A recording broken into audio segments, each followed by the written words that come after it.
আসসালামু আলাইকুম everyone, welcome to my page candy plus delight. আজকে আমি আপনাদেরকে শেয়ার করব একটা চকলেট ড্রিম কেক, যেটা রিসেন্টলি খুব বেশি হাইপ উঠেছে এই ড্রিম কেকের। আর এই যে গোল্ডেন টিনের বক্সে যে কেকটা সেট করা হয়, এটার জন্য এটা আরো দেখতে অনেক বেশি এলিগেন্ট লাগে। তো আজকে আমার এটা বানানোর সুযোগ হয়ে গিয়েছিল। তো আমি এখানে প্রথমে নিয়েছিলাম একটা বেজ হিসেবে নিয়েছিলাম চকলেট ময়েস্ট কেক। আসলে ড্রিম কেকের মধ্যে স্পঞ্জ কেকটা হয় না, অনেকে স্পঞ্জ কেকের মধ্যে ক্রিম মিশিয়ে এরকম টিনের বক্সের মধ্যে দিয়ে ড্রিম কেক বলে সেল করে। আসলে এটার অথেন্টিক রেসিপি না। অথেন্টিক রেসিপিতে প্রথমে বেজ হিসেবে হচ্ছে চকলেট ময়েস্ট কেক ইউজ করা হয়, এবং তার উপর যেটা দেখতে পাচ্ছেন আমি স্প্রেড করছি সেটা ছিল হচ্ছে চকলেট মুস।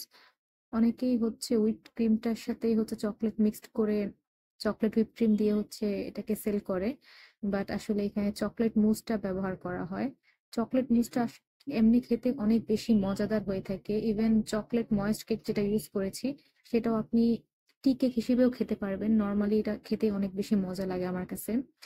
তো যাই হোক, এখানে হচ্ছে চকলেট মুজের একটা লেয়ার যাবে। প্রথমে ছিল তো চকলেট ময়েস্ট কেক, এরপর চকলেট মুজ, এরপর হচ্ছে আমি এটাকে একটু সুন্দর করে স্প্রেড আউট করে দিব। যেহেতু এটা একটু বেশি থিক ছিল, সো একটা আমি একটা চামচ দিয়ে হচ্ছে সুন্দর করে স্প্রেড আউট করে দিচ্ছিলাম। আর এই কেকটা আপনারা কাউকে গিফট হিসেবে দিতে পারেন, নিজে বাসায় খাওয়ার জন্য নিতে পারেন। এটা খুবই মজার হয়। আর যেহেতু এটা গোল্ডেন বক্সে পাঠানো হয়, সো এই কেকটা দেখতে আরো বেশি সুন্দর লাগে। গোল্ডেন বক্স ছাড়াও নর্মাল প্লাস্টিকের বক্স এবং হচ্ছে পেপার যে বক্সগুলো থাকে সেগুলোতেও আমাদের কেকগুলো সেল করা হয়ে থাকে। আপনারা যেভাবে নিতে চান সেভাবেই দেওয়া পসিবল। গোল্ডেন টিনে যেহেতু আহ কেকেরটা একটু প্রাইসটা বেশি চলে আসে, তাই কাস্টমাররা অনেকে হচ্ছে পেপার বক্স বা প্লাস্টিক বক্সই প্রেফার করে।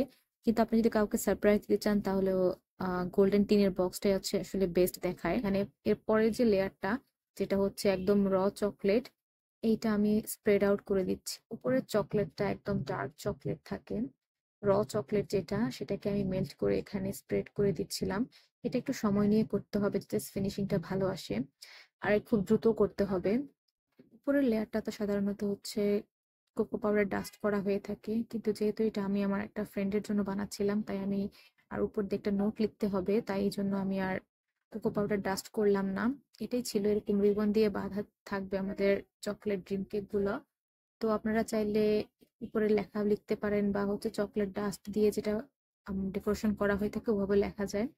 সো অর্ডার করার জন্য আপনারা আমাদের ক্যান্ডি ফ্লস ডিলাইটের পেজে ইনবক্স করে দিবেন। আর সেখানে হচ্ছে আমি আপনাদেরকে সমস্ত ডিটেলস, প্রাইস, কিভাবে নিতে হবে বা কতটুকু নিতে হবে, এটা আমি আপনাদেরকে জানাই দিব। আজকের জন্য এতটুকুই, দেখা হবে নেক্সট ভিডিওতে। সবাই ভালো থাকবেন, আল্লাহ হাফেজ।